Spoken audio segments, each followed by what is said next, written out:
এখন তো এমন ডিজিটাল সুর আছে, মসজিদের মাইক আর মসজিদের ব্যাটারি নিতে দ্বিধা বোধ করে না। কথা বলেন ঠিক কিনা? কাল কিয়ামতের দিন ওই ডিজিটাল সুর, এই যে চুরি করছে মসজিদের মাইক, মসজিদের ব্যাটারি, মসজিদের আইপিএস, এগুলো আল্লাহ তাআলার সামনে এই হাতে তার বিপক্ষে সাক্ষী দিবে। হাজরিন, কিয়ামতের দিনটা কাফির, মুশরিক, মুনাফিক যারা আছে, পাপিষ্ঠ যারা আছে, তাদের জন্য হবে দুনিয়ার 50 বছরের সমান আখিরাতের দিন। নাউজুবিল্লাহ বলেন। দুনিয়ার 50 বছরের সমান আখিরাতের একদিন, এটা হবে কাফির, মুশরিক তাদের জন্য। আর যারা মুসলমান, যারা ইমানদার, যারা নেককার, যারা ভালো মানুষ, তাদের জন্য হবে ওই দিনটাই একত্র নামাজ সমপরিমাণ। বলেন সুবহানাল্লাহ। তো এই ক্ষেত্রে ইমানদারদেরকে, যারা মুমিন, তাদেরকে আল্লাহ সম্মান করছেন। যারা কাফির, মুশরিক, বেঈমান, মুনাফিক, বদকার, পাপিষ্ঠ, তাদেরকে করছেন তাদের সময়টা অনেক লম্বা, ঠিক না? শুধু তাই নয়, তাদের জন্য এই দিনটা খুবই ভয়াবহ হবে, কঠিন একটি দিন হবে। এবং এদেরকে বাম হাতে আমল নামা দিবেন। বলেন নাউজুবিল্লাহ। আল্লাহ তাআলা নিজেই ঘোষণা করেন সূরা বানী ইসরাঈলের 15 এবং 16 নং আয়াতের মধ্যে বলেন, ইকরা কিতাবাক কাফা বিনাফসিকাল ইয়াওমা আলাইকা হাসিবা। আল্লাহ তাআলা বলবেন, পড়ো তোমার কিতাব, পড়ো তোমার আমলনামা। আজকের জন্য তোমার হিসাব করার জন্য তুমি যথেষ্ট হবে। এই যে কি কি আমল করছো, দুনিয়া থাকতে কি আমল করছো, খারাপ আমল করছো, তোমার কিতাবগুলা, তোমার আমলগুলা তুমি নিজেই পড়ো। আজকে তোমার বিচার করার জন্য তোমার হিসাবেই হবে যথেষ্ট। আল্লাহ তাআলা সূরা ইনশিকাকের 10 এবং 11 নং আয়াতের মধ্যে বলেন, ওয়া আম্মা মান উতিয়া কিতাবাহু ওয়ারাআ যহরি ফাসাউফা ইয়াদউ সুবুরা।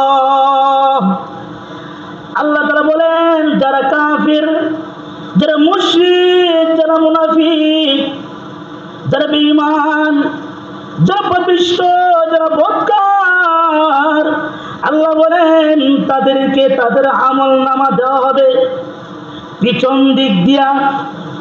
তাদের আমলনামা দেওয়া হবে পিছন দিক দিয়া, সামনের দিক দিয়ে নয়, পিছনের দিক দিয়া।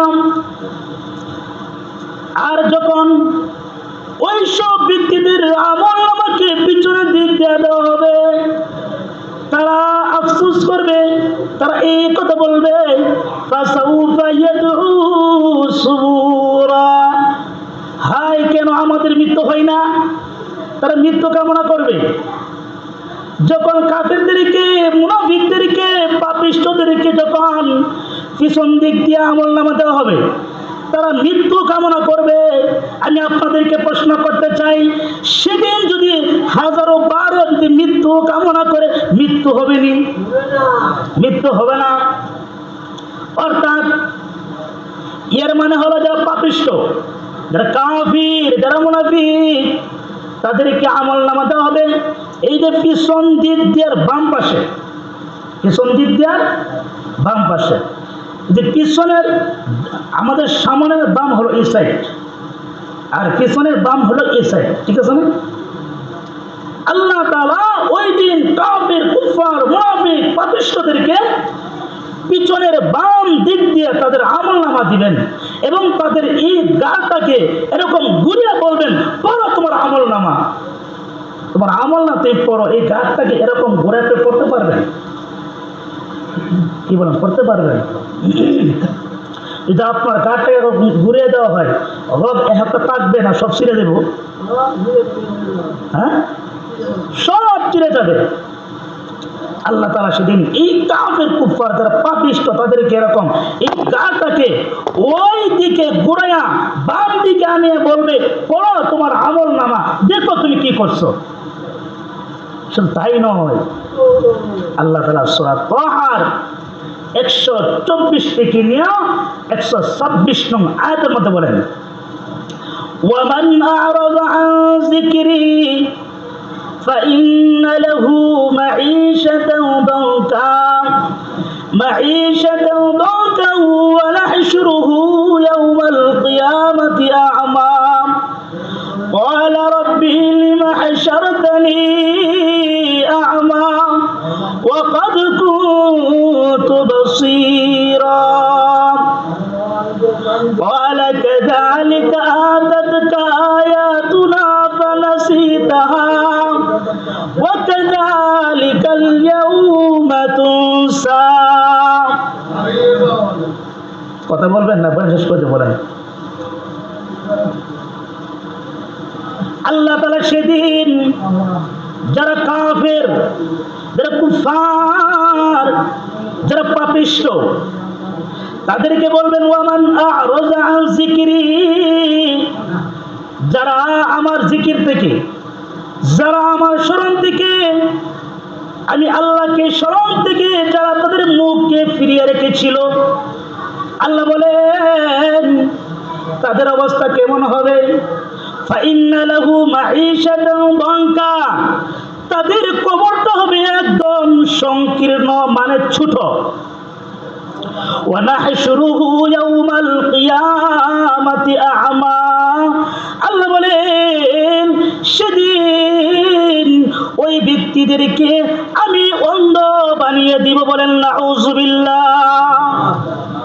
আল্লাহ বলেন ক্বালা লিমা ক্বালা রাব্বি লিমা হাশারতানি আ'মা, যখন ওই পাপিষ্ঠদেরকে, ওই কাফের মুনাফিকদেরকে যখন এরকম ভাবে অন্ধ করে দিবেন, তখন ওই মুনাফিকরা, ওই কাফেররা, ওই পাপিষ্ঠরা বলবে, ক্বালা রাব্বি লিমা হাশারতানি আ'মা, হে আমার প্রভু, কেন আমাদেরকে আজ আপনি অন্ধ করে দিলেন? কেন আপনি আমাদের চোখ দ্বারা আজকে দেখতে পাই না? কেন আমরা আজকে সব অন্ধকার দেখতে পাই? কেন আমাদের আজকে চক্ষু থাকতে দেখতে পাই না? ওনারা বলবেন, ওয়াকাদ কুনতু বাসীরা, আল্লাহ আমরা তো ছিলাম চক্ষুওয়ালা থাকার পরও কেন আপনি অন্ধকার করে দিলেন? আল্লাহ তাআলা বলেন, ক্বালা কাযালিকা আতাতকা আয়াতুনা ফানাসিতাহা, আল্লাহ বলবেন যখন তোমাদের নিকট আমার আয়াতসমূহ, আমার নিদর্শনসমূহ, আমার হুকুম, আমার আহকাম, আমার কোরআনের দাওয়াত যখন দেওয়া হয়, ইসলামের দাওয়াত যখন দেওয়া হতো, তখন তোমরা এগুলাকে ভুলে গিয়েছিলে। আমার ইসলামের দাওয়াত গ্রহণ করো নাই, আমার হুকুম, আমার আহকাম মানো নাই, আমার কোরআনের আইন মানো নাই। সেদিন তোমরা আমার আইনকে, আমার কোরআনকে, আমার নবী, আমার রাসূল, আলে উলামারা, হক্কানি আলে উলামারা যখন ইসলামের দাওয়াত দিত, এই দাওয়াতকে তোমরা গ্রহণ করো নাই, আমাকে তোমরা সেদিন ভুলে গিয়েছিলে। আজ আমি তোমাদেরকেও ওয়াকাযালিকাল ইয়াউমা তুনসা, আজকে আমি তোমাদেরকেও ভুলে গেলাম। বলেন নাউযুবিল্লাহ।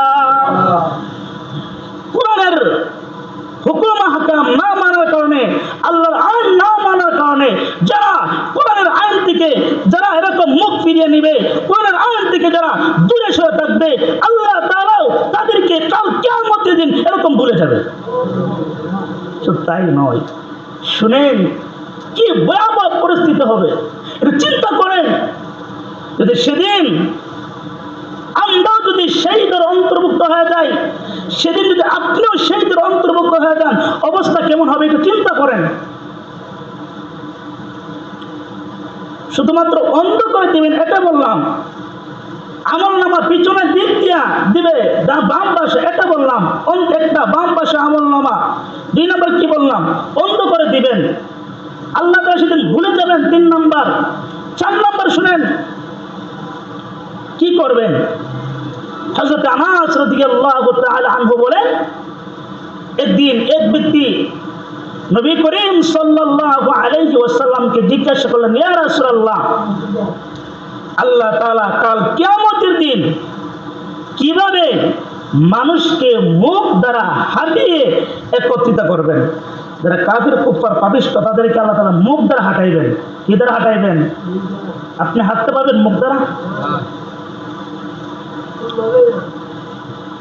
যখন নবীজি এই কথা বললেন তখন ওই ব্যক্তি জিজ্ঞাসা করলো, ইয়া রাসূলুল্লাহ, কিভাবে মানুষ মুখ দ্বারা হাঁটিয়া একত্রিত হবে? যারা পাপিষ্ঠ, যারা কাফির কুফার, তারা?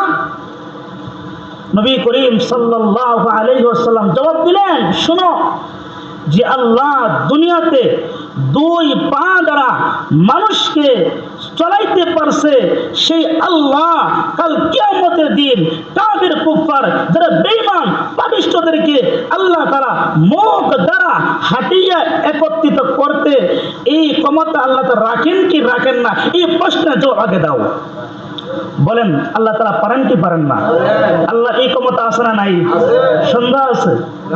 জোরে বলেন, সন্দেহ আছে? যে আল্লাহ আপনাকে আমাকে 2 পা দ্বারা হাঁটাইতে পারেন, সে আল্লাহ কাল কিয়ামতের দিন কাফির কুফার বেঈমান ফাসিক যারা পাপিষ্ঠ তাদেরকে মুখ দ্বারা হাঁটাইতে এই আল্লাহর ক্ষমতা আছে না নাই? জোরে বলেন, আছে। এজন্য দোস্ত শুনেন, যদি সেদিন সেই আসামি আপনি আর আমি হয়ে যায়, কি অবস্থা হবে চিন্তা করেন। সেদিন যদি সেই আসামি আমি হয়ে যাই, সেদিন যদি সেই আসামি আপনি হয়ে যান, কি অবস্থা হবে, কি পরিস্থিতি হবে চিন্তা করেন। এই দুনিয়াটা শুধু হেলায় দুলায়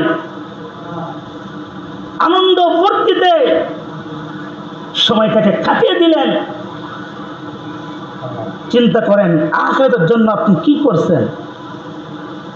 যেই চিরকাল আপনার থাকতে হবে সেদিনের জন্য আপনি কি করছেন একটু চিন্তা করেন। হিসাব মিলান।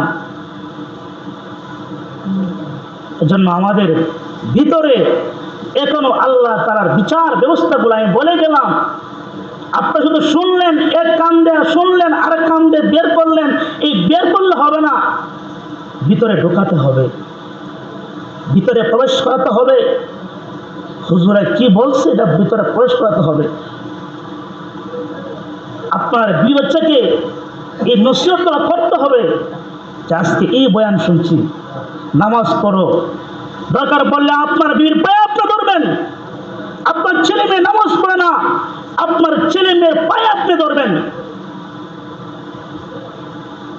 তাদেরকে এই কথাগুলা তাদের নিকট পৌঁছে দিতে হবে। শুধু এখানে শেষ নয়, যারা কাফির কুফাররা যখন তাদের পরিস্থিতি এরকম ভয়াবহ হবে, তখন তারা চিন্তা করবে, তখন তারা আল্লাহ তাআলাকে বলবে, আল্লাহ আমার ছেলে সন্তান যা কিছু আছে, ভাই বোন আত্মীয় স্বজন সব কিছু আপনাকে দিলাম, সমস্ত দুনিয়া আপনাকে দিলাম, তবু আপনি আমাকে এই আযাব থেকে আপনি রক্ষা করেন। তারা আল্লাহ তাআলাকে ঘুষ দিতে চাইবে। ঘুষ চিনেন? ঘুষ চিনেন না? এখন তো আমাদের অনেক মানুষ আছে যারা বিচারালয়ে আছে, বিচার কার্য করে, ঘুষ ছাড়া কোনো কথাই বলতে চায় না, ঘুষ ছাড়া একটা স্বাক্ষরই করতে চায় না। আসলে নাই? যখন ওই ব্যক্তি পাপিষ্ঠ কাফির কুফাররা যখন এই কথা বলবেন, আল্লাহ তাআলা সূরা মাআরিজের মধ্যে 15 এবং 16 নং আয়াতের মধ্যে আল্লাহ তাআলা ঘোষণা দিয়েছেন, কাল্লা ইন্নাহা লাযা নাযাআতান লিশ-শাওয়া। আল্লাহ ধমক দিয়ে ওই ব্যক্তিকে বলবেন, কখনো না, আজকে এই দুলকের লিলিহান আগুন তোমার চামড়াকে তুলে ফেলবে। জাহান্নামের আগুন আজকে তোমার চামড়াকে তুলে ফেলবে।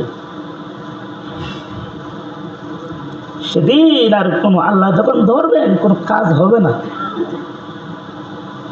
আল্লাহ তাআলা সূরা আবাসার 34 থেকে নিয়ে 37 নং আয়াতের মধ্যে বলেন, ইয়াউমা ইয়াফিরুল মারউ মিন আখিহি ওয়া উম্মিহি ওয়া আবিহি ওয়া সাহিবাতিহি ওয়া বানিহি। এই যে কিয়ামতের কঠিন মুহূর্তে ভাই ভাইকে বলে যাবে, ভাই বোন আত্মীয় স্বজন বিবি বাচ্চা যা কিছু আছে সবাই একজন অপরজন থেকে পলায়ন করবে। ভাই যখন আটকা পড়ে যাবে, বোনের নিকট যাবে, বোন একটা নেকি দাও।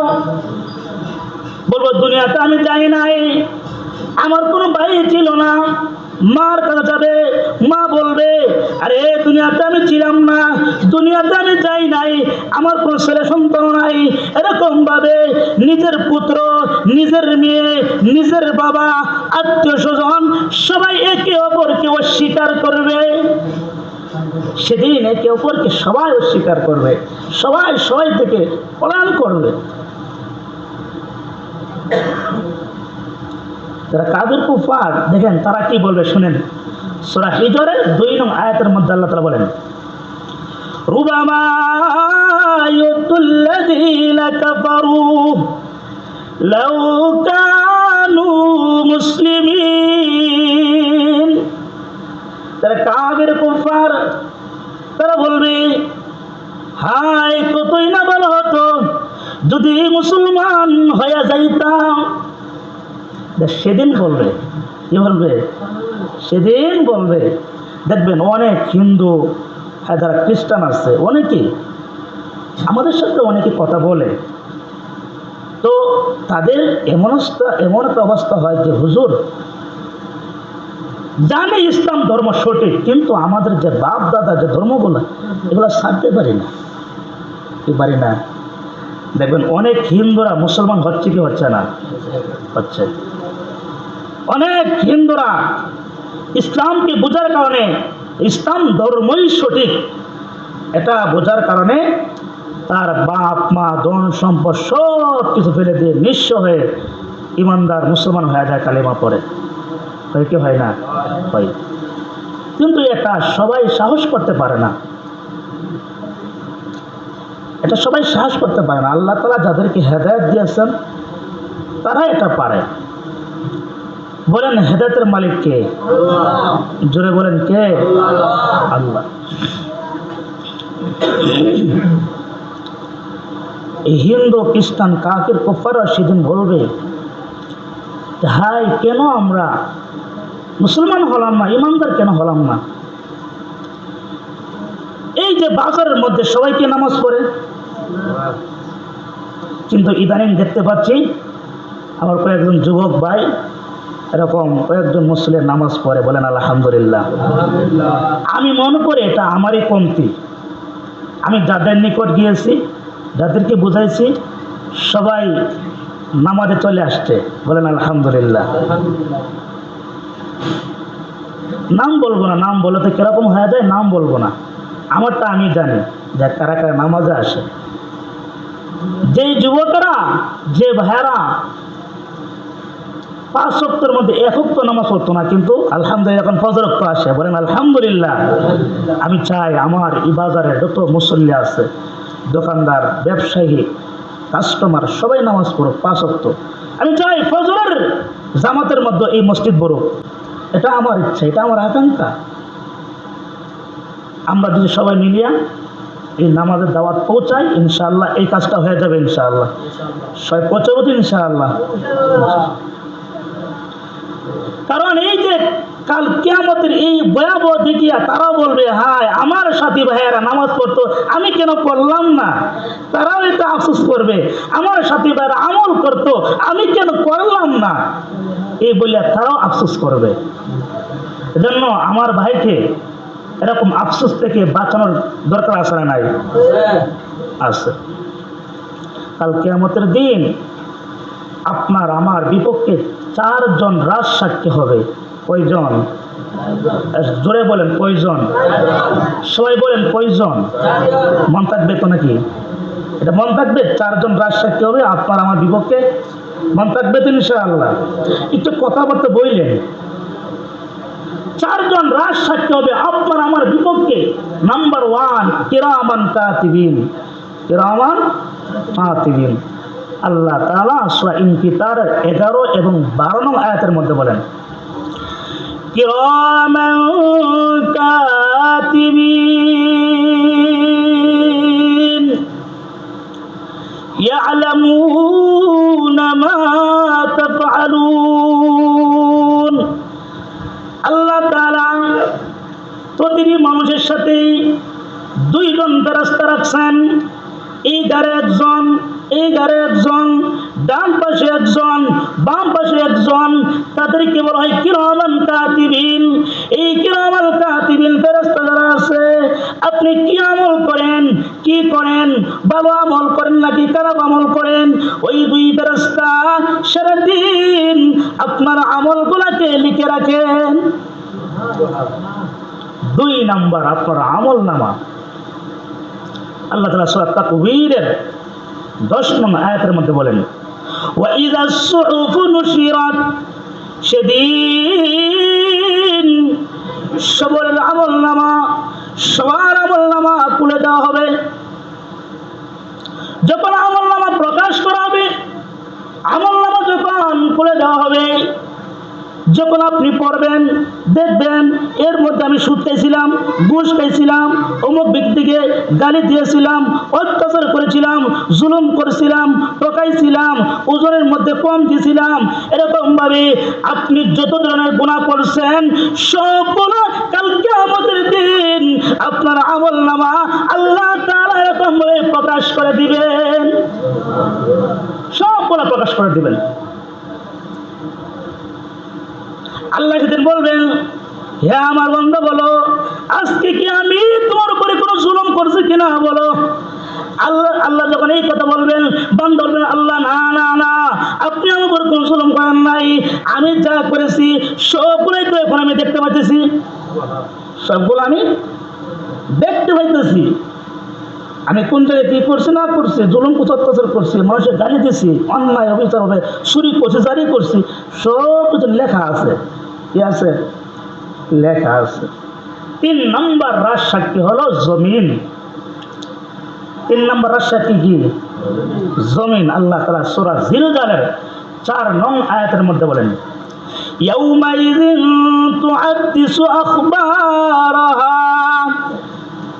সেদিন কাল কিয়ামতের দিন জমিন সবগুলা খবর আবার প্রকাশ করে দিবে, বর্ণনা করে ফেলবে। তিরমিজি শরীফ এবং মুসনাদ আহমদ শরীফের বর্ণনায় রাসূলুল্লাহ সাল্লাল্লাহু আলাইহি ওয়াসাল্লাম বলেন, আপনি জমিনের মধ্যে কি যা কিছু করেছেন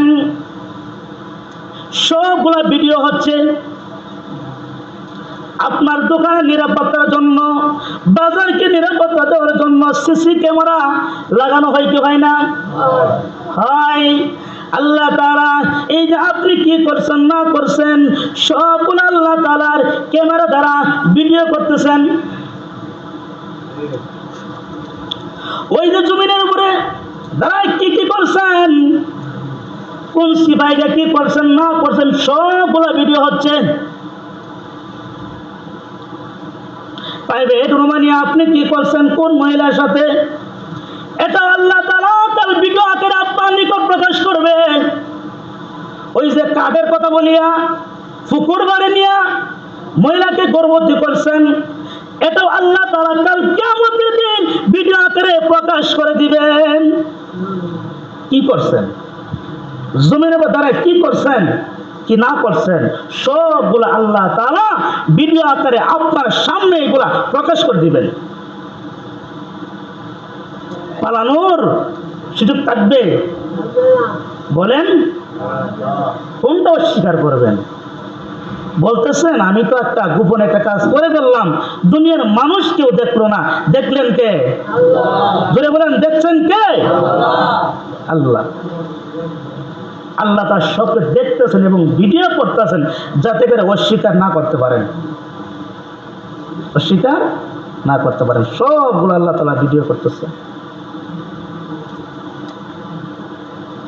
তো ভাইয়ারা আমার, দেখেন এই জমিন আপনার আমার বিপক্ষে সাক্ষী দিবে। জমিন বলবে আমার উপর দাঁড়িয়ে সে এই আকাম করছিল, জমিন বলবে আমার উপর দাঁড়িয়ে সেই জুলুম করছিল, এই জমিন বলবে আমার উপরে দাঁড়িয়ে সে চুরি করছিল। জমিন এগুলা সব কিছু বলে দিবে। 4 নম্বর রাজ সাক্ষী হবে আপনার হাত, আপনার পা, আমার হাত, আমার পা। আল্লাহ তাআলা সূরা ইয়াসিনের 66 নং আয়াতের মধ্যে বলেন, 6 নং আয়াতের মধ্যে আল্লাহ তাআলা বলেন, আল-ইয়াওমা নাখতিমু আলা আফওয়াহিহিম ওয়া তুকাল্লিমুনা আইদিহিম ওয়া তাশহাদু আরজুলুহুম বিমা কানু ইয়াকসিবুন। আল্লাহ তাআলা সেদিন এই যে আপনার জবানকে, আপনার মুখকে এরকম মোহর মেরে দিবেন, বন্ধ করে দিবেন। সেদিন যখন আপনার মুখ এরকম বন্ধ করে দেওয়া হবে, তখন এই হাতে আপনার বিপক্ষে সাক্ষী দিবে, এই পা আপনার বিপক্ষে সাক্ষী দিবে। কেমনে দিবে? বলবে আল্লাহ আমি এই হাত দ্বারা অন্যের কাছে ভালো একটা ফল ছিল, এই ফলটা চুরি করে নিয়ে এসে। বলবে আল্লাহ অমুকের দোকানের মধ্যে ভালো মাল ছিল, টাকা ছিল, রাত্রের বেলায় যখন এক কথা বাজারের সমস্ত ব্যবসায়ী একটা বাড়িতে চলে যাইত, তখন ওই দোকানদারের দোকান থেকে চুরি করিয়া এই হাতটা টাকা আনছে, মালামাল চুরি করে নিয়ে গেছিল। বলি আল্লাহ অমুক ব্যক্তির বাগান ছিল, ওই বাগান থেকে মাবুদ অমুকের ওই ফলটা চুরি করে নিয়ে আসছিল, অমুকের মোবাইলটা চুরি করে নিয়ে আসছিল, অমুকের মোটরসাইকেলটা চুরি করে নিয়ে আসছিল। এই হাতে এরকম ভাবে আপনার বিপক্ষে একটা একটা করিয়া সবগুলা সাক্ষী দেবে। এখন তো এমন ডিজিটাল সুর আছে, মসজিদের মাইক আর মসজিদের ব্যাটারি নিতে অতিথা আবোধ করে না। কথা বলেন ঠিক কিনা? কাল কিয়ামতের দিন ওই ডিজিটাল সুর, এই যে চুরি করছে মসজিদের মাইক, মসজিদের ব্যাটারি, মসজিদের আইপিএস, এগুলাও আল্লাহ তাআলার সামনে এই হাতে তার বিপক্ষে সাক্ষী দিবে, এই পা সাক্ষী দিবে। বলবে আল্লাহ খারাপ কাজ করার জন্য এই পা দ্বারা হাঁটিয়ে হাঁটিয়া এরকম ওই জায়গায় যাইতো, অমুক জায়গায় যাইতো। আমি পা কি ব্যবহার করছে? আমি পা দ্বারা সে মসজিদে নামাজের জন্য যাই নাই, যাইতো সুরের জন্য। আমি পা দ্বারা সে খারাপ কাজে ব্যবহার করতো, সে খারাপ কাজ দেখার জন্য আমি পা দ্বারা হাঁটিয়া সে যাইতো। এই হাত, এই পা, এই চক্ষু, এই কান, যা কিছু আছে, এই পেট আপনার বিপক্ষে সাক্ষী দিবেন। চক্ষু বলবে আল্লাহ আপনি তাকে 2টা নিয়ামত দিয়েছিলেন চক্ষু, এই চক্ষু দ্বারা সে ভালো কিছু দেখে নাই, সে খারাপ দেখছে, ছবি দেখছে, সিনেমা দেখছে। এই কান সাক্ষী দিবে আল্লাহ আমি কান দ্বারা ভালো কিছু শুনে নাই। একত বাজারে ইমাম সাহেব কত বয়ান করতো, এইগুলো শুনে নাই। সে শুনতো ডিজে গান। কি শুনতো? কথা বলেন, ডিজে গান শুনতো। এই যে মসজিদের মাইকে চিল্লা চিল্লা বলতো নামাজ পড়েন, নামাজ পড়েন। আখেরাতের বই বলতো, এইগুলা কান্দা ঢুকাইতো, এক কান্দা ঢুকতো আর এক কান্দা বার করতো। আর যখন ওই যে বড় বড় শিল্পীরা যে গান গাইতো, এটা সে শুনতো মনোযোগ সহকারে, আবার মানুষের মাঝে মাঝে মাঝে এই গান বলে টান দিত। আসলে নাই, এই কানে আপনার বিপক্ষে এরকম সাক্ষী দিবে, এই কানে আপনার বিপক্ষে কি দিবে? সাক্ষী দিবে। এই পেট বলবে আল্লাহ আপনি পেট দিয়েছিলেন হালাল খাবার জন্য, সে হালাল খায় নাই, যত সুদ আছে যত ঘুষ আছে সবই পেটের ভিতরে। কি পেটের খারাপ লাগতেছে না কথাগুলা? কথা বলেন, একটা কি যৌক্তিক না অযৌক্তিক? শুধু এটা কি আমার মুখের কথা না আল্লাহর কথা? কার কথা? এটা জোরে বলেন না, কার কথা? আল্লাহর কথা। সেদিন এরকম ভাবে প্রতিটা জিনিস অঙ্গ প্রত্যঙ্গ আপনার বিপক্ষে সাক্ষী দেবে ভাই, যে সেদিন সে আসামির কাঠ গড়ায় আপনি আমি পড়ে যাই, কি অবস্থা হবে এটা চিন্তা